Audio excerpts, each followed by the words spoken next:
Israeli Prime Minister Benjamin Netanyahu fired his defense minister on Tuesday, claiming he'd lost trust in the man overseeing Israel's military operations amid bloody conflicts in Gaza and Lebanon. In a video, Netanyahu said differences between him and Yoav Gallant affected management of the war and crept into public.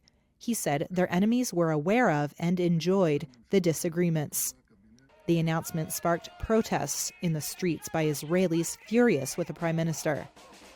And for many protesters, they'd been here before. Netanyahu tried to sack Gallant last year, before the conflict in Gaza, only to reverse that decision in the face of hundreds of thousands of demonstrators.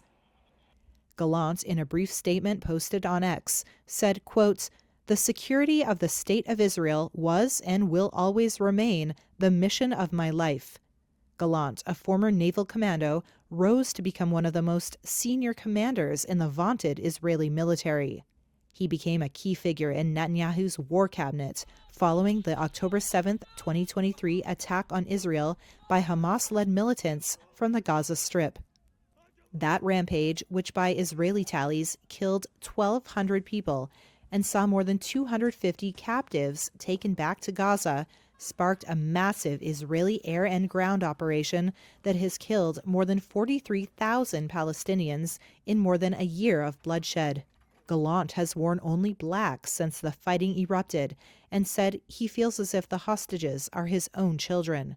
At the outset of the war, Gallant warned that the price Gaza would pay, quote, "will change reality for generations," and called the fight a battle against, quote, "human animals." For months, there had been open disagreements between Netanyahu and Gallant, reflecting a wider split between Israel's right-wing governing coalition and the military. The army and Gallant have long favored reaching a deal to end the fighting and bring home scores of hostages held by Hamas. Gallant said the war lacked clear direction, while Netanyahu reiterated that fighting could not cease until Hamas was wiped out as a governing entity and military force in Gaza. Foreign Minister Israel Katz will succeed Gallant as defense minister, Netanyahu's office said in a statement.